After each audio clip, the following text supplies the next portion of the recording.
নমস্কার বন্ধুরা, আজ আমি আরও একটা তবলার ভিডিও নিয়ে চলে এসেছি। তোমরা স্কিপ না করে দেখো, অবশ্যই ভিডিওটা ভালো লাগবে। ভালো লাগলে লাইক, কমেন্ট, শেয়ার এবং সাবস্ক্রাইব করে দিও। রয়েছে লেখা কাজলে কাজলে নয়ন সরসী কেন ভরেছে জলে,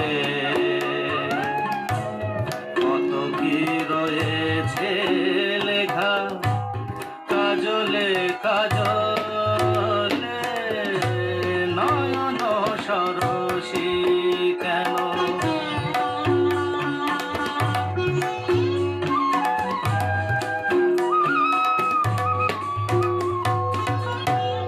বেদনার কলি তুমি দাও ভালোবেসে বধূ, বেদনার কলি তুমি দাও ভালোবেসে বধূ, ফুল ফোটানোর ছলে আমি ভরে দেব মধু। সারা মন কেন তুমি চোখে সাজালে, কত কি রয়ে